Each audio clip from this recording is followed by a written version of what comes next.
যদি তার বয়সটা বেশি হয়ে থাকে, কিন্তু আমার কাছে মনে হচ্ছে ওই বয়সের থেকে তাকে বেশি কিউট লাগতেছে। এবার লায়লাকে প্রকাশ্য লাভ বাইট দিলেন মেহেদী শুভ।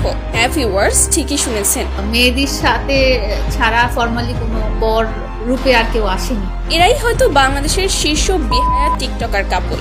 50 বছর বয়সে এসেও যে কচি কচি ছেলেদের নিয়ে সংসার করা যায় তার জীবন্ত প্রমাণ লায়লা। এদেরকে দেখলে স্বয়ং লজ্জা পেয়ে যাবে। কিছুদিন আগেই লায়লার সাথে মেহেদীর তুমুল মারামারি, কিন্তু মানুষ কতটা লজ্জ হলে তার 2 দিন পরেই ক্যামেরার সামনে চলে আসে। এসেছে তো এসেছে, একেবারে জামাই বউ সেজে এসেছে। পরিষ্কার একটা কথা আছে, আপনার মাঝে যদি লজ্জা শরম না থাকে তাহলে আপনাকে দিয়ে সবকিছুই সম্ভব।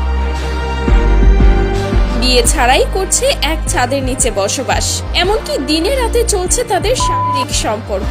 অথচ প্রেমিককে নিয়ে যখন তখন ক্যামেরার সামনে চলে আসছে লায়লা। কিন্তু অবাক করা বিষয় হচ্ছে, লায়লা সব সময় তার ছেলের বয়সী যুবকের সাথেই প্রেম করে। বর্তমানে লায়লার সাথে যে ছেলেটিকে দেখতে পাচ্ছেন তার নাম মেহেদী শুভ। দেখতে পুরোই বস্তি, গায়ের জামা কাপড় থেকে শুরু করে চেহারা আর দাঁতের দিকে তো তাকানোই যায় না। চেহারাও এর চেয়ে ভালো আছে। আপনি যদি খেয়াল করেন, এই ছেলের বয়স একদম প্রিন্স মামুনের সমান। অবশ্য নেটিজেনদের অনেকেই বলছে মেহেদী নাকি মামুনের বন্ধু। শুধু তাই নয়, এই শুভর সমান লায়লার একটি সন্তানও রয়েছে, যাকে অনেক আগেই অস্বীকার করেছে লায়লা। ভক্তদের মধ্যে এই শুভ লায়লার ছেলের বন্ধুও হতে পারে, কারণ তাদের বয়স অনুযায়ী দুজনকেই দেখতে একই রকম লাগে।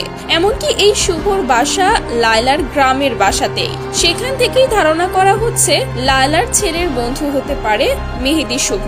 তবে সেটা বড় কথা নয়, বড় কথা হচ্ছে শুভ এবং লায়লা খুব শীঘ্রই বিয়ে করতে চলেছে। যদিও বিয়ের আগেই সর্বনাশ যেটা হওয়ার সেটা হয়ে গেছে।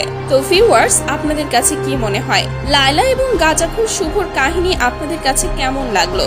অবশ্যই জানাবেন ভিডিওর কমেন্ট